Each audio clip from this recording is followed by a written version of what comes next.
their kane, OniE, and all their Halau in this presentation of the destruction of Lohi'au by Pele, his restoration to life and his reunification with Hi'iaka.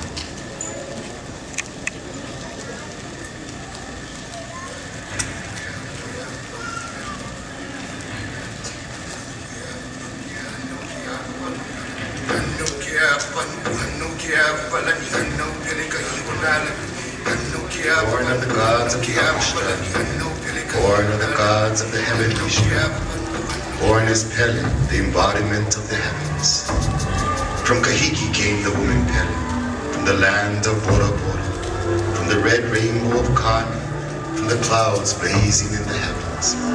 Fiery cloudlands from Kahiki, strong as the woman Pele's desire for Hawaii. She who carved the canoe Honua Kea, your canoe, Kamo'ole. Thus begins a migration chant telling of Pele and her family's journey and arrival to the islands of Hawaii. Led by her elder brother Kamo'ali'i and accompanied by her youngest and most beloved sister Hi'iaka and a host of others. Pele flees the wrath of her sister Namaka'okaha'i and goes from island to island in search of a suitable abode. She stops first at Lehua, and then Lihoa, and then on to Kauai. At each island, she uses her wondrous oho or digging stick, pahoa, and hews out a lua Pele or pin, only to have it filled with seawater by her vengeful sister Namaka'okaha'i, who chases Pele from Kahiki to Hawaii. On Oahu, Pele digs and creates Alia Wa'akai, or Salt Lake Crater, and also the pit of Hanoma. And finally here she digs and creates Leahi. But all three prove unsuitable as Namaka'okaha'i fills them with seawater. This continues on the islands of Molokai, Maui, Lanai, and Kaho'olau, until Pele and Namaka'okaha'i meet in battle, and Namaka thinks herself victorious, only to find that Pele lives, and that now becomes still, forever lives and free from her on the island of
Most famous of all is the love story of Pele, Lohi'au, and Hi'iaka. For it is not just a love story, but also a story of battles, of wondrous and heroic deeds. It is a story of joy, of pain and sadness, a story of family relationships, of protocols, of respect, of humbleness. It is all these things, but it is also the story of the coming of age of Hi'iaka in the bosom of Pele. As Hi'iaka and her traveling companion HNMOP begin their journey to Kauai to fetch the handsome Prince Lohi'au, the dream lover of Pele, One of the many things Hi'iaka takes upon herself is to rid the land of all the mold that plagued the island chain, therefore making it unsafe for travelers. Journeying with HNMOP, Hi'iaka enters the district of Panaewa, home of a mo'o bearing the same name. A couple had been set by the mo'o Panaewa that neither man nor woman could tread amidst the leguo trees of his land without his consent.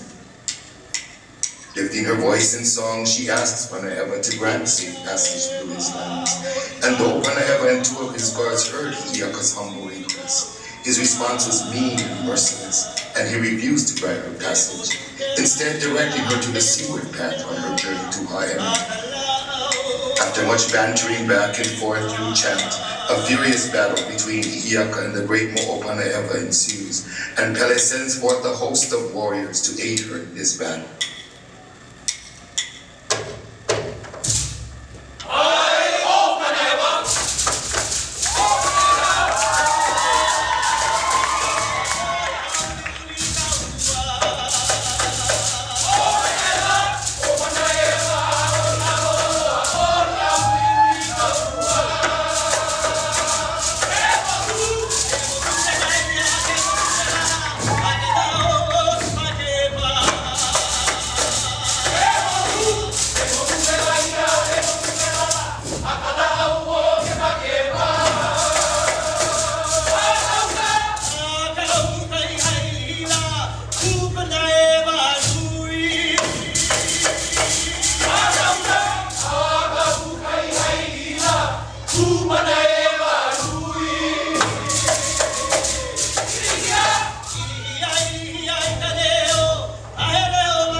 After much prayers and offerings, Lohi'au is restored back to life.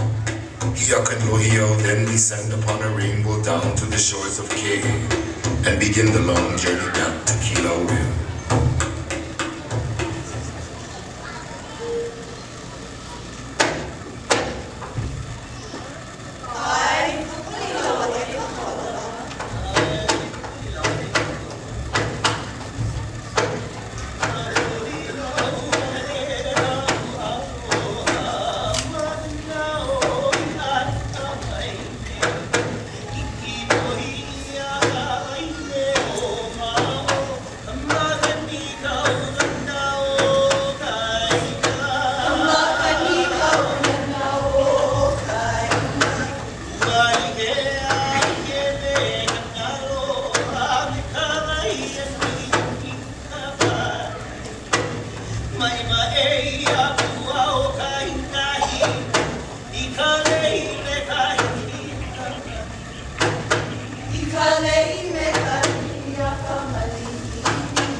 sense of dread begins to overtake Hi'iaka, and she fears for her groves of Lehua and her beloved friend Hopoi.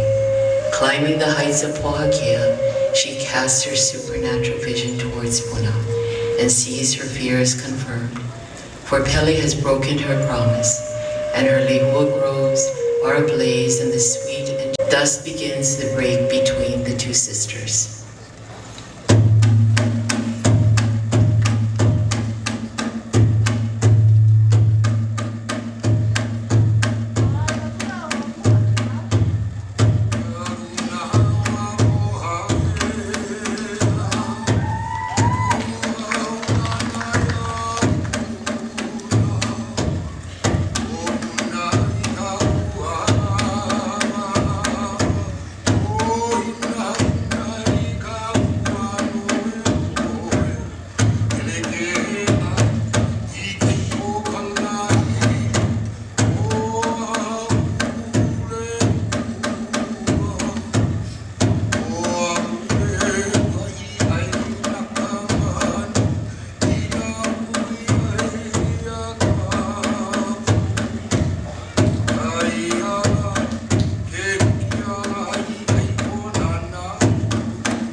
They arrived at the harbor of Ko, now the port of Honolulu. And at the entrance to this landlocked harbor of Ko, a pretty sight met their eyes. A moving picture of men and women in the various attitudes of lying, kneeling, or standing on boards, riding the waves that chased each other towards the sandy beach. The scene made such an appeal to Hi'iaka's imagination that she opened her heart in song.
Stand upon the sacred terrace of Kahului as she places 4 days of Lehua upon his knee.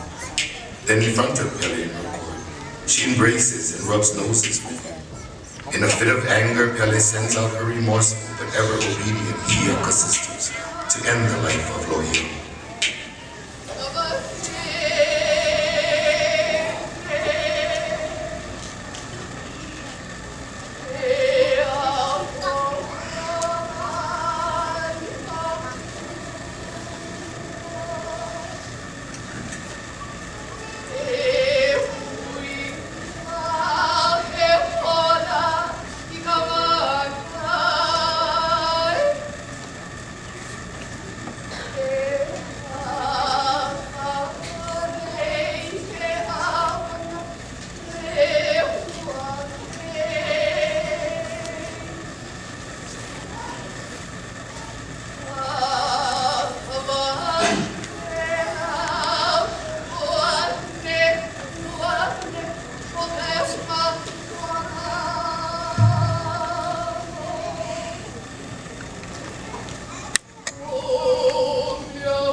Lohi'au Pele sends out a brigade in the form of an eruption, slowly consuming Lohi'au with lava.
Is human and not their equal.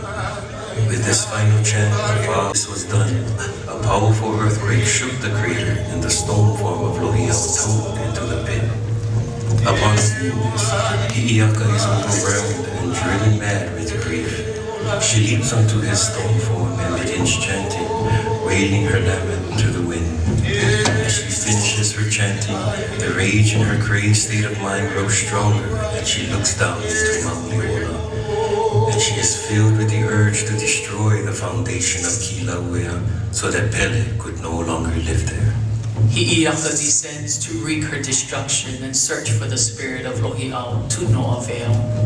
For upon his death, the spirit of Lohi'au fled to Kauai to let his aikane, Kauakahiapaoa, know of his demise, and who along with Kandemilohai had revived him back to life, yet once again.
Not finding him, Hi'iaka breaks through layer after layer of Kilauea's foundation. Pele feels the earth heaving and shuddering below her and grows fearful of Hi'iaka's destructive rampage.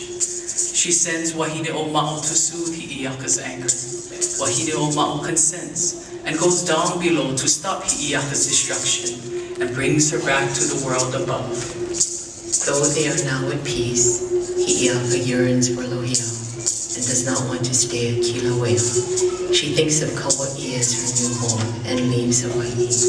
Lohiau, having been revived by Kanemilohai, goes to Oahu, to Ko, where Pele told him that Hi'iaka would be. Arriving in Ko, Lohiau hears that the chiefess and her guests are at the Halau Kilu, engaging in this pastime. After bathing in the stream of Apua Kehau, he makes his way to Ka'akopua, the location of Pele'ula's Halau Kilu. Before he can enter, he is met by Kanemilohai, who tells him not to go inside, but instead to wait beneath a milo tree a little distance away. He instructs Lohiau to listen for Hi'iaka's voice raised in chant prior to her throw of the kilu, and that he is to pick up the chanting from when she completes the last line of her oli. Thus ensues a series of beautiful mele being chanted between the two, while Hi'iaka desperately tries to find the source of the voice, knowing that it was Lohiau.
She had only paused in her chanting to contain her emotions as her love for him filled her mind and soul.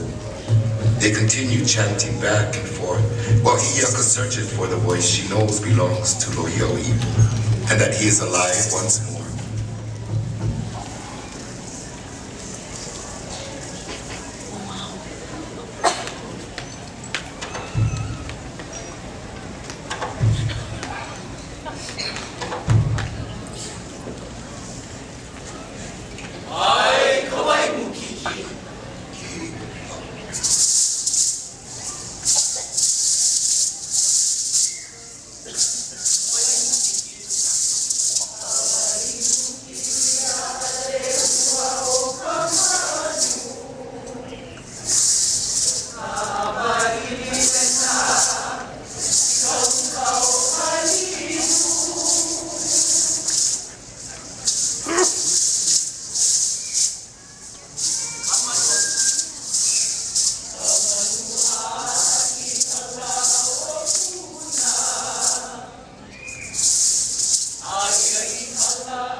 Hiyaka finds Lohi'au eagerly waiting for her beneath the milo tree of Kane. Thus ends this incomplete retelling of Hiyaka's epic journey, the destruction of Lohi'au by Pele, his restoration to life, and his reunification with Hiyaka.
What a way to end. Yeah, and with a boom.